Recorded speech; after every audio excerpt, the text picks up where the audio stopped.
Images and words, they have the power to change a life, to topple a government. They can influence and educate, and they have limits. This was the image the world saw on August 28th. Ominous enough, but only an image.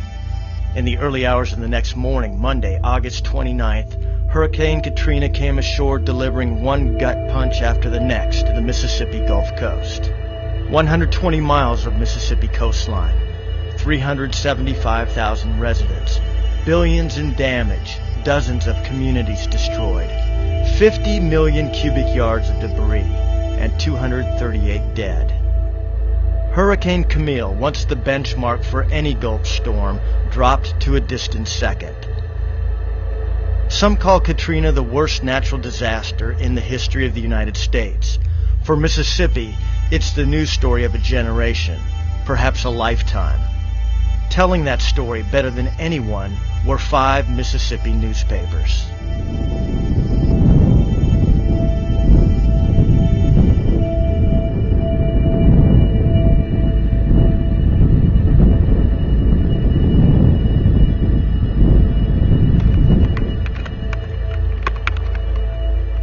This is the information age. Internet, cell phones, radio, TV, personal information devices, and the list goes on.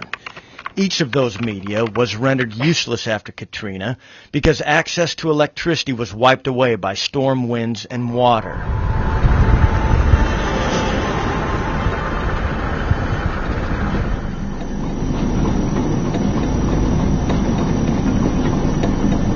The story of each newspaper is unique, but those stories overlapped and shared many things in common. Each newspaper, not unlike other businesses, organizations, and even families, went through similar stages. Storm preparation, survival, picking up the pieces, grief, getting back to work, dealing with constant hardship and adversity, looking cautiously to the future, planning for the future, and reflection. The coast consists of 3 counties, from east to west, Jackson, Harrison, and Hancock. Coastal residents are served by 5 newspapers. The Mississippi Press, a daily based in Pascagoula. The Ocean Springs Record, a weekly. The Bay Press, a weekly primarily serving Biloxi and D'Iberville. And the Sun Herald, then a Knight Ridder daily, whose self-described job is to serve South Mississippi. And the Seacoast Echo, a twice-weekly newspaper based in Bay St. Louis. The story of Katrina and the newspaper efforts to cover it was complicated by one simple fact. How does journalism cover the biggest story of the state when journalism is part of the story? As we found out from every person we talked to, human concerns immediately after the storm trumped all others. Journalists covering the coast were no different than any other resident there. We start off with the smallest paper on the coast, the Ocean Springs Record, a weekly newspaper with a circulation of 3,200. Ocean Springs is a white-collar community, doctors, lawyers, the officers from Keesler, artists, craftspeople. It's home to one of the state's finest public school systems, and it's probably the most affluent community on the coast. We've heard differing numbers. Publisher James Ricketts, like other small business owners, wears many hats. The Ocean Springs Record consists of 3 full-time employees. His newspaper suffered less physical damage than some others, but he lost an important computer, several vehicles, and his emergency generator. The Record normally prints on Wednesday, but the storm delayed Ricketts' first paper until the weekend. Getting his stories to ink on paper was no small feat. I had a cell phone, and I could call and talk to Cindy in Texas, but I couldn't call the police department. I couldn't call Hattiesburg. We got our print window scheduled by virtue of me talking to Cindy. Well, actually, I talked to my younger brother who owns a radio station in West Texas. He was able to get an email into Hattiesburg to let them know that I needed to print the paper. And that was the first word they had that we were still alive. The Mississippi Press works out of 2 offices, one in Pascagoula, the other in Gaucher. The storm knocked out both. With communication down and no place to work, the staff relied on creativity and the kindness of a sister newspaper to avoid missing a single publication. 8 journalists who would become largely responsible for the putting out of the paper hunkered down in a local hotel the first night.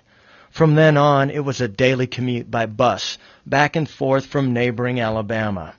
Like many other journalists on the coast, a 12 to 14-hour day became commonplace. We weren't able to come back to Mississippi for 2 months. Very difficult to function like that. We rented buses, and we would drive everyone to the Mobile Register each day, and that's how we worked for the until the 29th of October when we returned. The Bay Press, the weekly community paper serving Biloxi and D'Iberville, had its building spared, but little else. Staff members and their families suffered major property losses. The Bay Press missed 2 weeks of publication due to the logistical quagmire facing the business. The staff of 6 worked day after day putting the pieces back together. Publisher Patty Guider, whose numerous current duties now include delivering the paper, says sleep was fleeting when she got any at all during those first weeks after the storm. Waking up in the middle of the night screaming. It's been the obstacles we overcame really did not register at the time, from our printer being gone to no one to work, to our post office being gone, to doing the labeling, the sacking, the delivering, the the writing, the downloading of ads that took 15, 20 minutes to download a single ad. The Sun Herald building, a few blocks north of the Gulf on DeBees Road, was constructed to withstand a hurricane, and it did for the most part. But with literally hundreds of employees needed to crank out a major daily of that size, their biggest problem was people. More specifically, a lack of people. Katrina displaced thousands of residents, including scores of newspaper employees. But the Sun Herald didn't miss an issue. The Sun Herald also carried a large burden often borne by big corporate newspapers. Many national news organizations relied on the Sun Herald's ground reports to let the rest of the country and the world know what was happening in South Mississippi. The Sun Herald went on to win a Pulitzer Prize for its public service. Editor Stan Tyner is quick to credit Knight Ridder for generous and critical corporate support, but points to his newsroom as the source of the prize and the engine room for service to readers. There's, hard examples right out there in that newsroom, and I can go take you and point you to them and show you people who have produced incredible journalism, even as they've tried to cope with the loss of everything that they ever owned, and loss of family members and that sort of thing. So the staff has never done as much as they have done, and they've done it under the worst circumstances, and no complaining. And that's unusual in a newsroom. Newsrooms are known for being somewhat vocal.